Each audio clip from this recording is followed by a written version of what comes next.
구독자 여러분 안녕하세요, 블랙입니다. 오늘은 대선은 다 끝났다, 위기가 없을 때가 진짜 위기일까, 그동안 우리는 연준을 잊고 있었다, 나의 주식 환율 포지션을 어떻게 가져갈까 라는 제목으로 영상을 시작해보겠습니다. 지금 미국 대선은 다 끝났습니다. 하지만 아직 결과가 나오지 않았습니다. 미국 대선은 남의 나라일 뿐입니다. 그런데 왜 이렇게 사람들은 남의 나라 대통령 선거에 관심이 이렇게나 많을까요? 그건 바로 4년 전 지난 대선 때의 아픈 기억 때문입니다. 코스피 지수를 보겠습니다. 4년 전 미국 대선 한 달 전부터 코스피 지수는 하락하기 시작했습니다. 그리고 대선 당일 트럼프의 당선이 유력해지자 코스피는 장대 음봉을 보였습니다. 또한 트럼프 당선 이후에 코스피 지수는 한 달 정도 횡보를 했었고요. 하락했던 것을 회복하지 못했습니다. 토탈 2달 동안 주가가 쭉 하락했던 것입니다.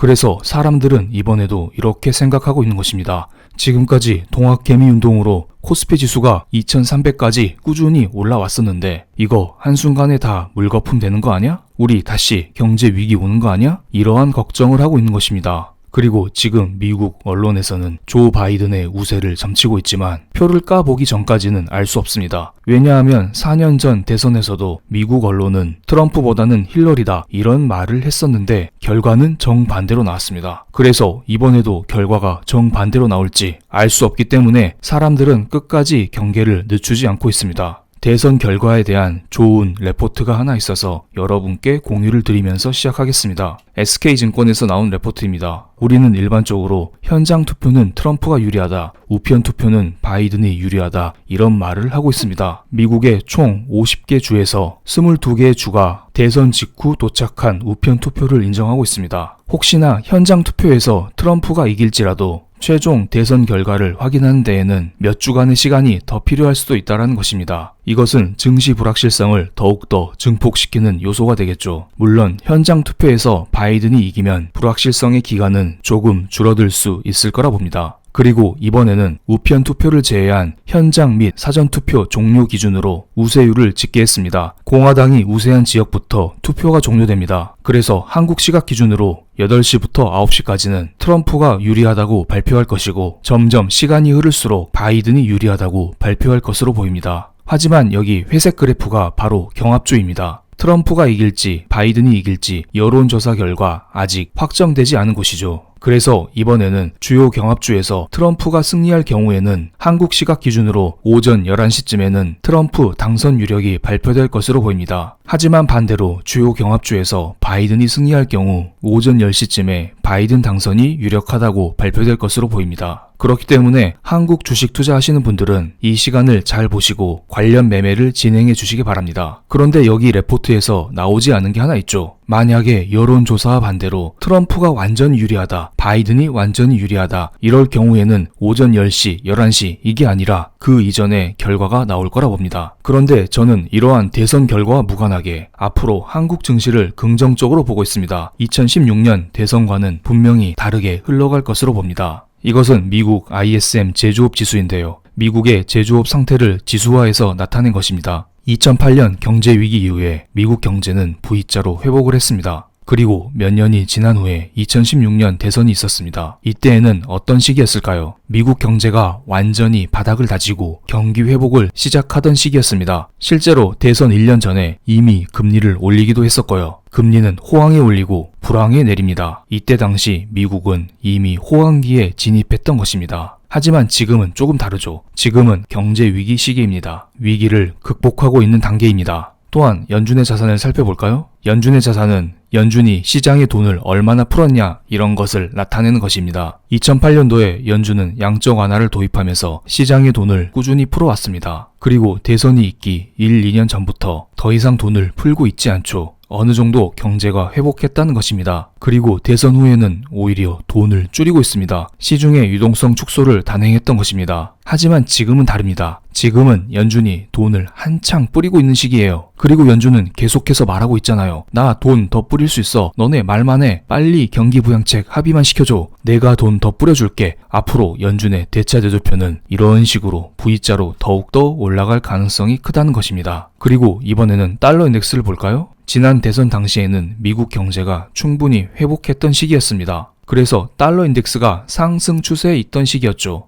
실제로 대선 당시 지수 자체도 100 부근에서 움직이고 있었고요. 종합적으로 말씀드리면 이렇게 생각할 수 있습니다. 2016년 대선 당시에는 미국 경제가 최정점 부근에서 움직였었던 시기이다. 그래서 세계의 모든 자금이 미국으로 쏠렸던 시기입니다. 즉 강달러 시기였죠. 그래서 한국 같은 신흥국은 매우 힘들었습니다. 왜냐고요? 미국이 세계의 모든 성장을 다 가져가고 그 과실을 나눠주지 않았던 시기였기 때문입니다. 물론 조금씩은 나눠줬겠죠. 어쨌든 4년 전 강달러 시기에는 외국인이 한국 주식을 계속 매도하면서 힘들었던 시기였습니다. 그런데 지금은 조금 스탠스가 바뀌었습니다. 지금은 약달러 시기입니다. 아직 경제 위기 상태이기 때문에 연준에서 돈을 꾸준히 풀고 있는 그러한 시기라는 것입니다. 그래서 저는 이렇게 말씀드릴 수가 있겠습니다. 대선 불확실성은 확실히 있지만 2016년 대선에 비해 시장 변동성은 적을 것. 게다가 지금 며칠 전에 이러한 기사도 나왔죠. 대주주 기준을 3억 원이 아니라 현행 10억 원으로 확정하기로 했다는 기사입니다. 이건 역시 호재로 꾸준히 작용할 거라 봅니다. 그런데 어떤 사람들은 이런 이야기를 합니다. 블랙, 알겠다. 네 이야기 잘 들었어. 그런데 많은 사람들이 우려하는 현장 투표에는 트럼프가 유리하고 최종적으로 바이든이 당선되면 어떡할래? 이렇게 되면 트럼프가 불복하고 대선 결과는 지연될 것이며 결국에는 미국의 신용등급 강등까지 맞을 수 있어. 이런 이야기를 하곤 합니다. 그런데 우리 이거 지겹지 않나요? 이거 몇 달 전부터 들었던 이야기입니다. 그래서 최근에 나스닥 지수가 1900포인트까지 뚝 떨어졌던 것이기도 하고요. 이러한 악재가 시장에 100% 반영이 되었다? 이렇게 말씀드릴 순 없습니다. 하지만 이미 시장에 어느 정도 녹아들어 있다. 이렇게 말씀드릴 수가 있겠네요. 며칠 전에 진행했었던 멤버십 라이브에서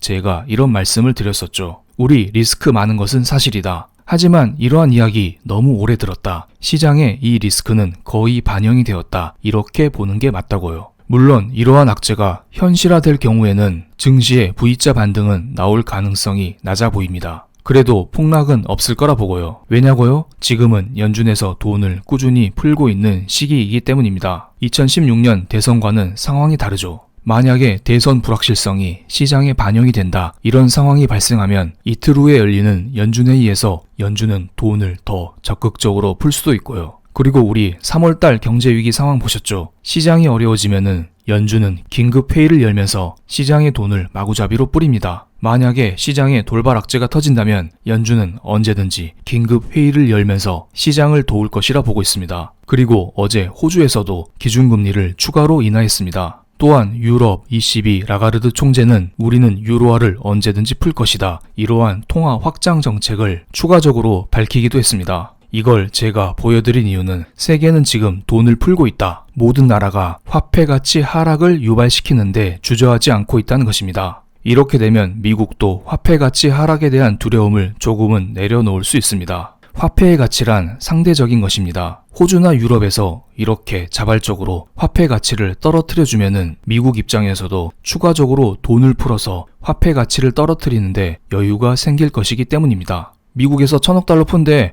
그런데 유럽도 그만큼 푼대. 아, 그래? 그럼 달러 가치는 그대로일 수 있겠구나. 이런 생각을 조금씩은 할 수 있을 거라 봅니다. 지금 달러 인덱스가 92 아래로 떨어지진 않습니다. 생각보다 지지선이 강력합니다. 돈을 이렇게나 풀고 있는데 달러가 좀처럼 떨어지지 않죠. 앞서 말씀드린 대로 지금 유럽이 돈을 엄청나게 풀고 있기 때문에 강달러가 유지되고 있는 것입니다. 그런데 지금 복병이 하나 있습니다. 바로 중국입니다. 중국은 지금 위안화 강세를 추진하고 있습니다. 그래서 수출도 수출이지만 내수 증진을 통해서 2035년까지 경제를 개발한다는 계획이죠. 이러한 중국의 정책은 위안화 강세를 부를 수 있을 거라 봅니다. 물론 이러한 위안화 강세가 어디까지 진행이 될지, 이로 인해서 상대적인 달러 약세가 유발될 수 있을지, 이것은 제가 앞으로 영상을 통해서 꾸준히 올려드리겠습니다. 그래서 마지막으로 제가 드릴 말씀은 이겁니다. 함부로 인버스 타지 마세요. 인버스는 경제 위기 때에만 수익을 볼 수 있습니다. 만약에 이번 대선으로 인해서 시장이 더 떨어질 것 같다, 이런 생각을 하시는 분들은 그냥 현금을 들고 계시기 바랍니다. 어설프게 인버스 타면은 그냥 2배로 깨지는 것입니다. 그래서 저는 늘 말씀드리고 있습니다. 시장이 애매하면 현금을 들고 있고